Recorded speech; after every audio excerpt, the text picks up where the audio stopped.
Bonjour. Dans cette vidéo, je vais vous montrer comment faire une grue en origami. Alors, je connais deux modèles de grue. Celui-là peut battre des ailes. C'est assez sympa. L'autre modèle est plus joli, mais il ne peut pas battre des ailes. Donc il faut savoir que la grue, je parle de l'animal, bien sûr, c'est un oiseau qui symbolise la paix au Japon et qui symbolise la longévité en Chine. Tous les petits japonais savent faire une grue en papier. Donc, vous aussi, vous allez apprendre rapidement à faire cette grue.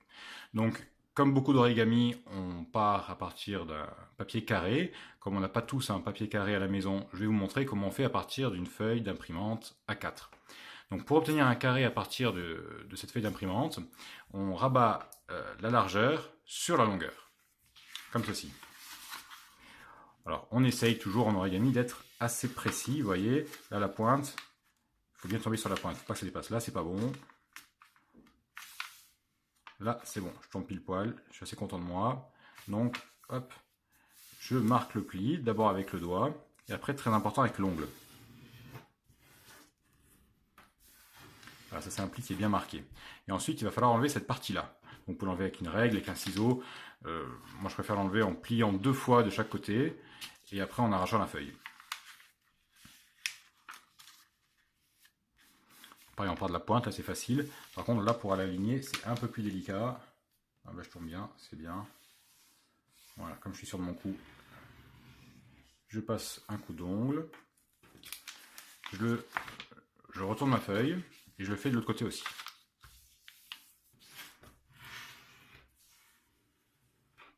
Voilà. Et là, je peux arracher assez facilement cette partie-là, sans faire trop de dégâts sur le reste de la feuille. Bon, ça fait des petits poils qui sont pas très jolis, mais ça va être négligeable pour notre origami. Donc quand on a ça, on a un carré. On a déjà marqué une diagonale, on va marquer l'autre. Dans le même sens, attention, ça se plie comme ça, et en l'autre on va la plier aussi comme ça. Ce qu'on appelle un pli valet en origami.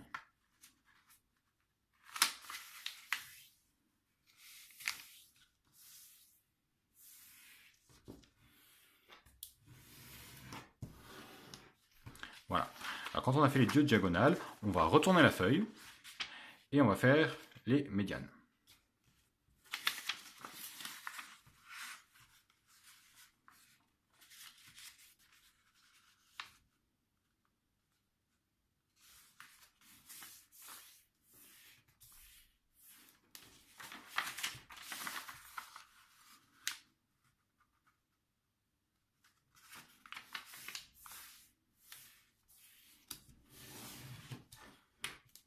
Voilà, donc on a fait deux diagonales dans un sens et deux médianes dans l'autre. Ça va aider à faire le pli suivant, qui consiste à ramener toutes les pointes au même endroit. Donc vous voyez, vous prenez deux pointes là, de chaque côté de la feuille, et vous le ramenez au centre. Et pareil, les deux autres, la troisième là et la quatrième. Et on obtient ceci. Donc à bien noter, on a un carré ou losange, on va considérer ça comme un losange, avec un côté ouvert, là, et un côté fermé. Alors, on remarque bien les plis. On va mettre le côté ouvert vers nous, et on va plier, on va rabattre les deux côtés.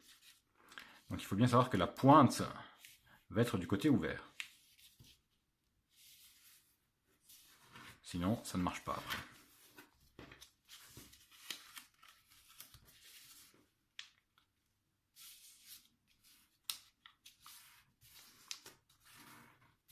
Voilà, on obtient une sorte de cornet de glace et de ce côté-là. Et on va le faire de l'autre côté, pareil.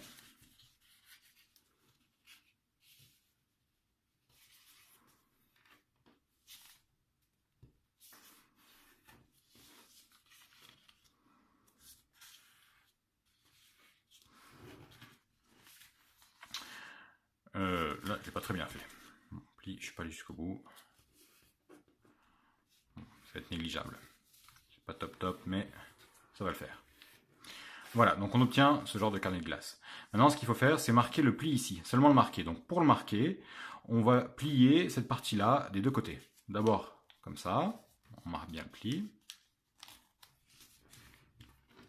On ouvre, on le met dans l'autre sens, et on marque le pli. Et on rouvre. Donc vous le rouvrez, vous le posez sur la table et vous écartez ces deux parties-là. Là, on va ouvrir l'origami. Attention, on ouvre la partie supérieure, là, celle-là, là.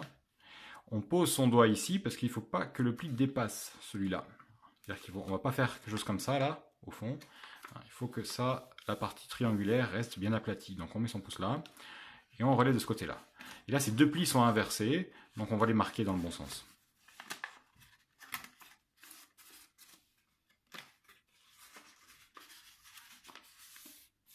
Voilà. Et celui-là aussi. Hop. Voilà. Et on fait la même chose de l'autre côté. On ouvre. On soulève. On met le doigt pour pas aller trop loin. Voilà.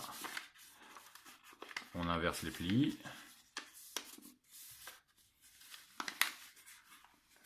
Là, si vos plis ont été bien marqués, ça devrait être pas trop compliqué.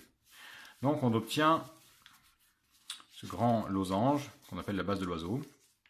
Donc on a un côté là, vous voyez, avec deux ailes là, et puis là le dos, et là deux petites pattes qui se baladent. Donc il y a une partie un peu difficile là, enfin un peu difficile, j'ai vu que ça perturbait certains de mes élèves, c'est qu'il va falloir remonter ces parties-là en inversant les plis. C'est-à-dire que on va ouvrir, comme ça là, ok, voilà. Et on va remonter cette partie-là presque jusqu'en haut. Donc on la prend et on la rabat comme ça. Et après on referme. Alors ce qui se passe là, c'est que c'est trop haut. Donc on va l'avancer un petit peu, en faisant attention à ne pas descendre ici. Ici ça doit rester jusqu'au maximum. Là par contre, devant ça doit descendre un petit peu. On peut marquer un peu plus, voilà.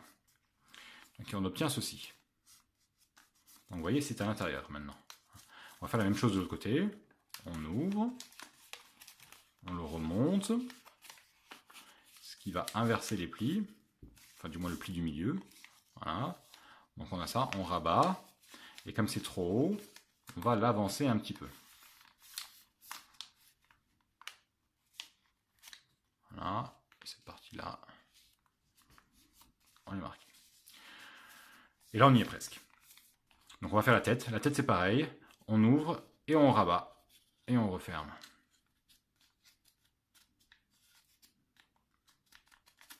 Maintenant, on va faire les ailes. Alors pour faire les ailes, pour que les ailes battent bien, il faut que l'arrière de l'aile soit plié jusqu'au bout, jusqu'au pli là, et le devant, lui, soit à peu près plié à peu près au niveau du milieu du cou de l'oiseau. Donc il faut que les ailes aillent vers l'avant, sinon il ne pourra pas battre des ailes. Donc là, on est à peu près bien, on est content de soi. Hop, on marque le pli. On fait pareil de l'autre côté.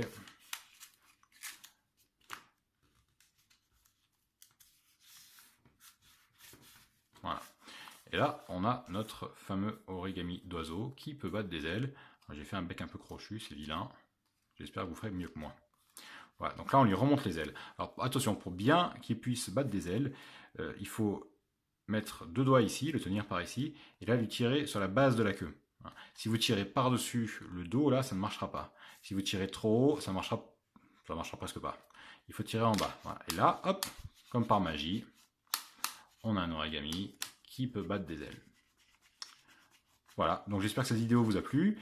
J'en ferai d'autres, donc n'hésitez pas à laisser des commentaires, à mettre un petit pouce vers le haut, ou bien, et même vous abonner. À bientôt.